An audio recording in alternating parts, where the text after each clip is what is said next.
So we're trying to get an endorsement by Red Bull. Or at least Scott is. Yeah, that's right. So everyone wants to know kind of how we got together. It's a fun story.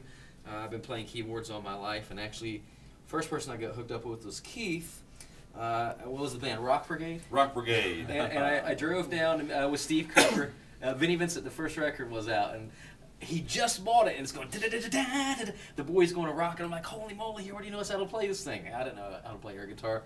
I believe I walked into David Noble's house, and he looked at me, and what did you think? First time I saw you was in the band room. When you walked into the band room. room. Oh, was it? Okay. That's right. With a big head of black curly hair and a blonde streak going right across the front.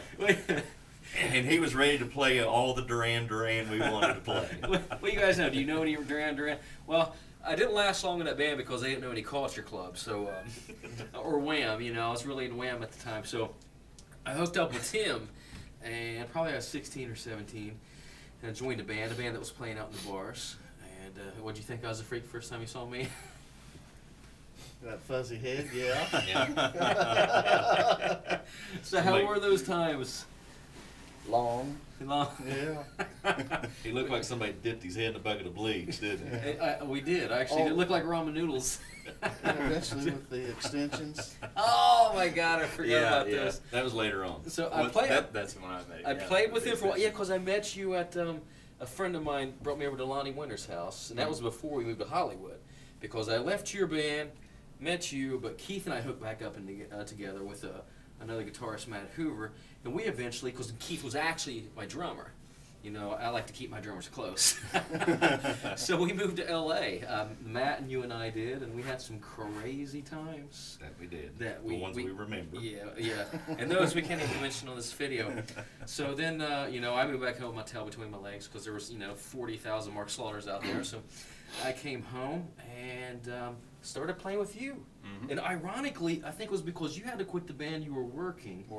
And that guitarist was looking for a drummer, so we drove out. Your band was called Chained something else, or Chained Heart maybe, and we drove out, me and this guitarist, and I asked you guys if you knew any Steel Heart, or maybe you were playing Steel Heart.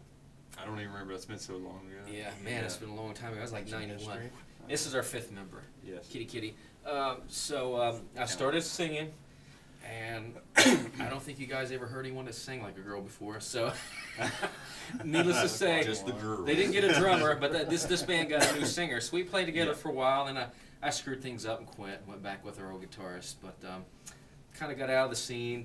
Keith and I played together for over the years, and then I played in a band with you called Purple Jester. It's when I had neck surgery. He helped me get my voice back. He's really sweet to me. He's like, dude, I know you're having trouble. Don't worry about it. You only have to sing Journey, AC/DC, Judas Priest, Led Zeppelin. I'm like, okay. That's what we told you last week, wasn't it? Don't worry about it. So eventually, I had to fly to Bahrain in Australia, and Scotty had done a show with me, a TV show, a Germany show, where he sang some Zeppelin, and you looked at me and you laughed. You said, we could do this around the world. And I said, are you serious? That was the beginning of the end. Yeah. So needless to say, I had us booked around the world, and we're flying around and doing stuff, and we wanted, Keith plays bass as well, and he sings. So we wanted a bass player. We were just going to make it a trio at the time. And we played and rehearsed, and I thought we need a drummer. And I called Tim up because I always wanted to have my friends together. So we went and done this gig. It was just Scotty and I.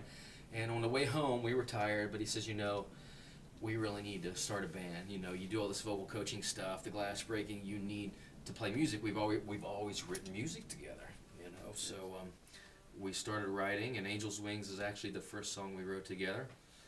And you said something earlier about why I picked you three. This is because you're my 3 best friends, honestly. I wanted a band with a solid rhythm section, no egos in this band, great guitar parts, freaky vocals. Just one ego. Yeah, just one. You can pass it on. Pass it on. But everybody's easygoing and gets along really well, so that. But why did you say that I chose you three though? We're the only people left on the planet that'll play with you. Anybody? I talk too much. Anybody else got anything to say? Huh? Yeah. So this is it. This is Vendera. I love these guys. Scott Stith on guitar, Tim Odo on drums, Keith Gilbert on bass. We're still looking for a vocalist. Yeah, we're still looking for a vocalist. So I want to be the mascot. But music coming to you very, very soon. Peace.